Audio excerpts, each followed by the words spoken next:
For many weebs, the ideal waifu is one that has fangs. There has been an internal debate in the community about whether tooth fangs or skin fangs are superior. There is very clearly one option that is, at the very least, better for the waifus than the other, and that is tooth fangs. At the very least, their teeth are still in a natural state of being. Skin fangs, it is clear that there is a serious medical issue underlying them. The average person's lips will look as lips should. They will never have any form of bit that dangles down as a fang, which leads me to believe that skin fangs could actually just be cancer. Look at it this way. It's an unnatural growth inside of a place that commonly is known for cancerous growths. We need to be getting these waifus medical help, as they're forced to live with straight up cancer. With that being said,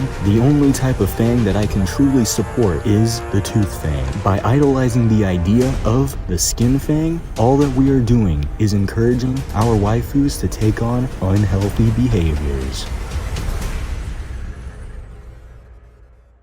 The anime Fang War, a global conflict involving men of culture from without and within, with the subject being which Fang is best Fang. Is it the tooth Fang or is it the flesh Fang? What about double Fangs? I see double tooth Fangs in local monster girls all the time. Why are there no double flesh Fangs? Can someone from that side get back to me on that, please, and thank you. When I say this is heated, ladies and gentlemen, this ain't no playground disagreement over the swing set. This ain't no gentle lovemaking with flowers and lube. Absolutely not. This is some blood and crip type hatred, Montague and Capulet type beat, you know what I'm saying? I swear, if you take a flesh fang simp and a tooth fang shrimp and put them in the same room and lock the door, you're not gonna have that episode of Brian and Stewie in the bank. No, you're gonna have a nice little red room to get your freak on after you bring the bodies out. Now, as a tooth fang shrimp myself, seeing blood continually spray from my brothers in arms and not from my neck as a result of the flesh wound caused by Twiska from Brandish needing something to bite down on while I rearrange her guts,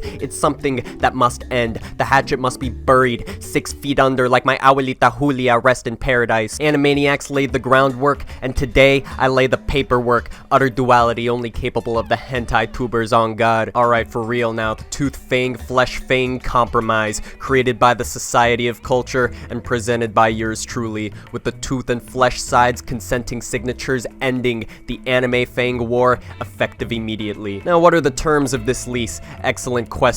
Your philosophical divinity is unmatched. I like that. The tooth fang shrimps, the 90%, will receive acknowledgement from the flesh fang shrimps that logistically speaking, the tooth fang is best fang. Now pay attention to my wording here. Logistically, not artistically. Better. When it comes to both of these fangs, neither is artistically better or worse. It's just a simple fact that the tooth fang will always be logistically better as a fang rather than the flesh fang, as tooth fangs can actually puncture skin. Flesh fangs, not so much. Consider the following, if you will. The Mohs scale of hardness. Your finger, it's at about a 2.5. Very weak, very low on the scale. Tooth enamel, it's at a 5, which is actually harder than steel. Now, you may be asking, why am I bringing this up? Well, let me ask you this. Do you see human skin anywhere on this scale? Of course you don't. A fingernail can scratch flesh. A tooth can puncture flesh. So logistically, flesh as a fang makes absolutely no sense whatsoever. Again, and let me reiterate this, I'm not here to say that tooth fangs are better in the artistic sense, because no fang wins in that regard. It's all hot, sexy art that my tiny monkey pea-brain sees, registers, and goes, auga, auga! That's how it is for me, and that might be how it is for you. In the logistical sense,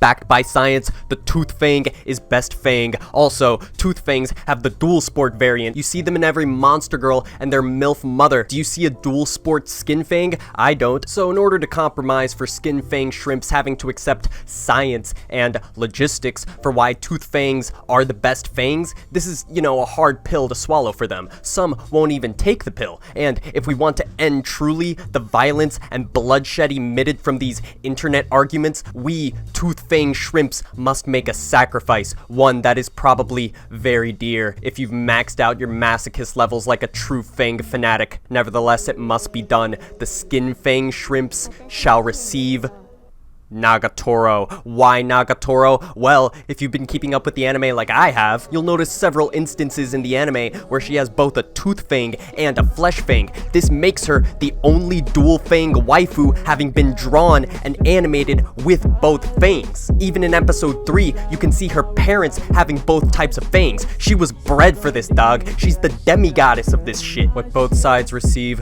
creates a perfect balance. Everyone wins. Sign here. Stop all of the talking, give me time.